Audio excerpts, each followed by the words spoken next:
For once, I agree with the director. Yeah. Good job on making a piece of shit.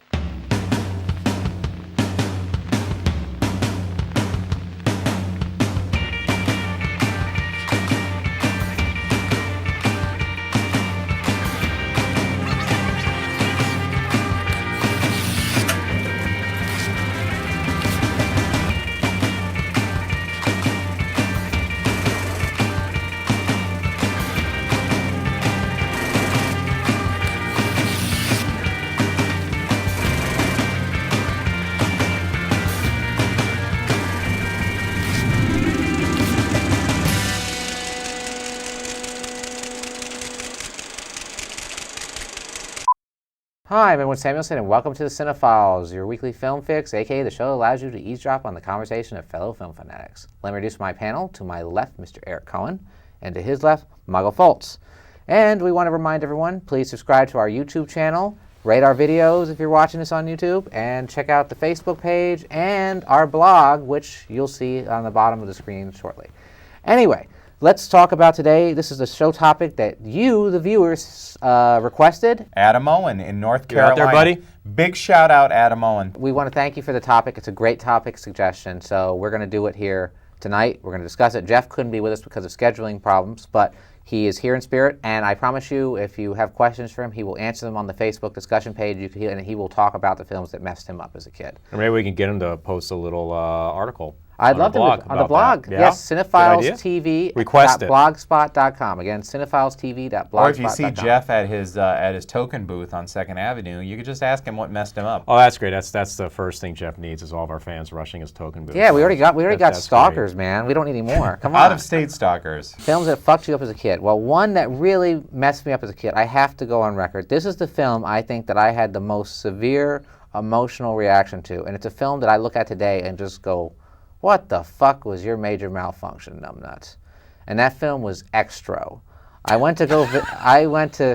begged my mother when I was a kid. Wait a sec. This is funny because this is one of the films that fucked me up as a kid. Thank God, yes. I saw this on cable and I was like emotionally scarred. Like I was terrified. I was so terrified when I saw the opening scene. I was screaming. I was screaming. My mother had to call my grandfather to calm me down. He goes, "Son, be a man. It was just a film." I mean, but it was so real.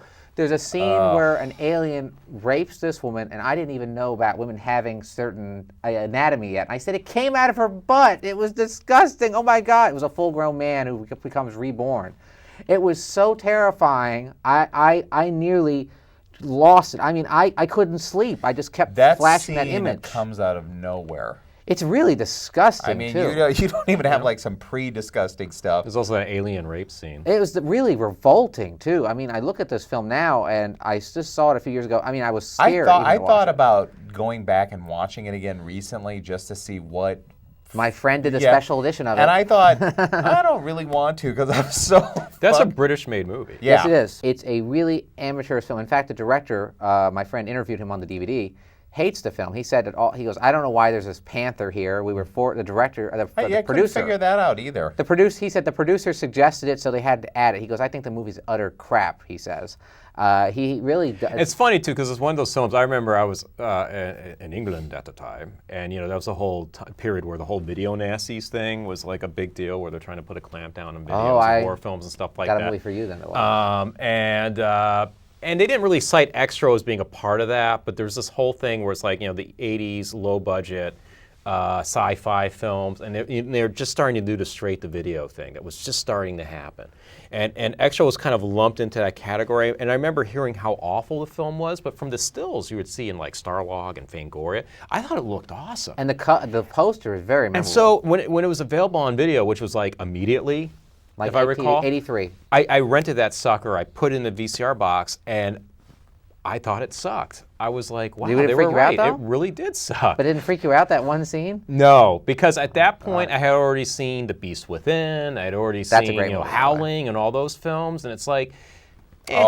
Yeah, but compared to Howling, I mean, that is much more disgusting than That is Howling. disgusting. I mean, No, but it an wasn't. alien rapes a woman, and but a full-grown man I thought crawls that out the between her alien legs. rape scene was more freaky because not just because it was a rape scene, but because the alien looked weird. It was the way they like designed the alien or the costume. It was like a face the head was hugger. like over here, but the arms are down here. And I thought, wow, that's freaky. But the guy coming, all I remember was like, it looks like.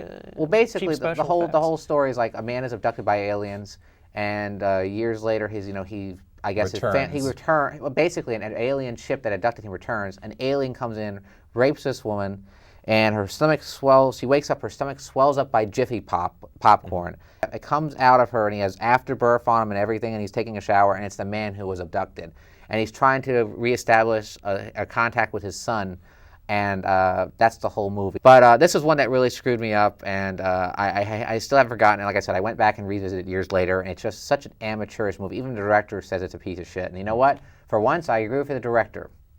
Yeah. Good job on making a piece of shit. All right. What about you, Eric? What's one that stuck to you? This is no surprise because again, this is a shout out to Adam Owen brought this up in the first place because he named the title that fucked him up as a kid, and I was like, yes, that's the film, and I even wrote about it on our blog. But I'll just reiterate it.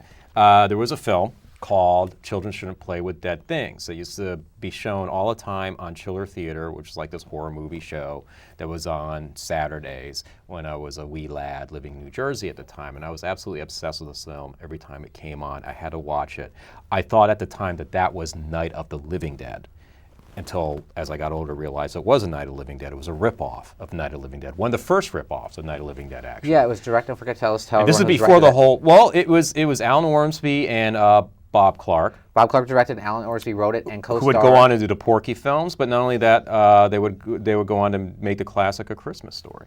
And he also made the other best Christmas movie of all time, which is Black Christmas, right? But they also made an exceptional horror film called Death Dream. One of my favorite films. This film, not so exceptional. In fact, I remember like years later when it finally was available, I got a whole licensing rights all correct, and they finally made it available on VHS. And this was like before DVD was big, but VHS was just on the wane. I was like in my early 20s. I was like, I gotta get myself a copy of this film because I have so many fond memories of it. I actually bought the tape. I started watching the film, and I was like, wow, this film sucks. It's really poorly done. It's trying to be a black comedy, and the humor is awful. Alan Ormsby is very annoying, his character. It's he's supposed to be... the theater director. I understand he's supposed to be intentionally unsympathetic, but he's annoyingly unsympathetic. There's no character really to hold on to or care about, and it's just not very well written. It's kind of very sloppy. There's one or two creepy scenes. The ending. The ending's creepy, but what I liked about Bob Clark's work with this horror work is his use of lighting. There's almost a verite feel to it that adds to the whole creepiness, and that's about the most effective part of this film. But I didn't realize how cheap the zombie makeup actually looked until I saw it. Actually, I think it's a very impressive looking makeup for the budget they had. It was a $30,000 movie shot on 35. That's pretty impressive. But the thing that most disappointed me, Edwin, is that, and I am one of the rare people to like say, I'm usually a person say, it doesn't matter if film's rated R, PG, PG-13, whatever. I don't care as long as it's a good film. Well, this film wasn't rated R, and it should have been. This is one of the rare times where I'll say that, where it really is a PG film. Mm-hmm. So there's really nothing horrific that happens in it, except, everybody gets overtaken by these zombies, at the end of the film. And there's that one remaining character that locks himself in the room, forgot he left the corpse in the room with him, and the corpse is alive and kills him too. Well, one of the things I want to mention too, that the fat person in the movie, I believe his name is Jeffrey Gillum. Remember the guy kind of balding, kind of fat? He actually, believe it or not, trivia note for you guys, he actually plays the Santa Claus in A Christmas Story who goes ho, ho, ho, and pushes the foot down. Oh, and shut your eye out, kid. And he also co-directed the film with Alan Ormsby, a very underrated horror film that I like based on the Ed Gein story called Deranged. Which was produced uncredited by Bob Clark. Very good film with Robert Blossom, who was the scary old man in Home Alone as the killer. Very creepy film, worth checking out. All right, well, what about you, Mike? Phase 4, the one and only film that Saul Bass did. Now, Saul Bass is a legendary man in cinema because he came up with the very famous title sequence for a lot of famous films. And poster design. And poster designs, exactly. He did, let's say, Psycho. He did Vertigo. Vertigo, which is one of the best ever. Advise and Consent, he did the titles for that. Man with a Golden Arm, I think his last film was Casino for Martin Scorsese. And that's a great one as well. But this was the only film that he directed, and it's basically a Phase 4 for you who haven't seen it. You can get this on Netflix, but it's about 2 scientists who go out into the desert. They're getting these interesting readings on some ants out in this desert community. Well, the ants are like somehow destroying. They're almost like hyper advanced termites. They're destroying this desert community. All these people have moved out except for this older rancher and his wife and granddaughter. And Michael Murphy and Nigel Hawthorne go out and to study. They've set up this like incredibly futuristic like little base, like lab that they're going to study these ants.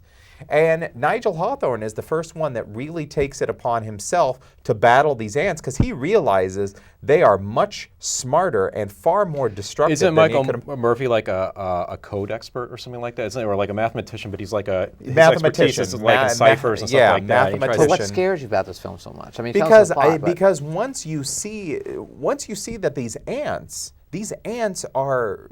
And these are regular-sized ants, by the way. Yeah, these ants, and granted, it's a lot of stop motion in there to make it seem like the ants are much more destructive, but I think he uses a lot of nature footage with the ants. I don't know how much it's modeled because there's really no extras on this film. It's actually written by Mayo Simon, who also wrote Future World, which I think is kind of funny because that was around the same period of time. But it fucked me up as a kid because I'm thinking there's no way in hell these little ants can win.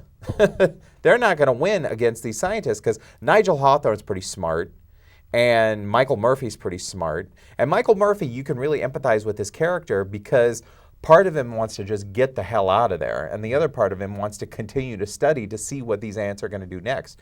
And Nigel Hawthorne, the smarter of the two, or he seems like the smarter of the two, he just wants to destroy the ants. But he likes the one-upsmanship of trying to bet. Like, for instance, these ants concoct these pedestals of sand and make a glossy finish, like a mirror, to bring heat to this mirrored lab to raise the temperature.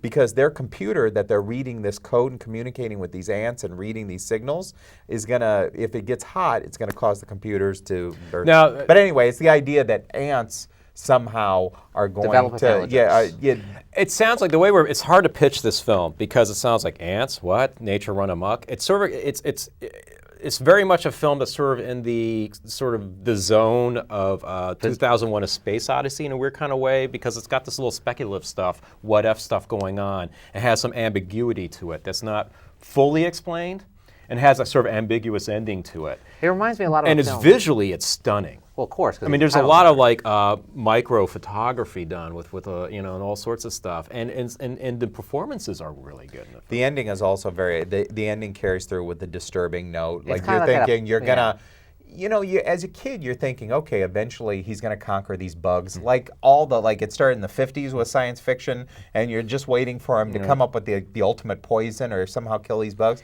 And the truth is, the ants become Michael Murphy's master and the rancher's granddaughter. And I think the ending is kind of like post-apocalyptic, like a little too, like it's kind of like the monolith in 2001. Actually, the ending is very much like what happens to the two characters in Star Trek, the motion picture, when they fuse.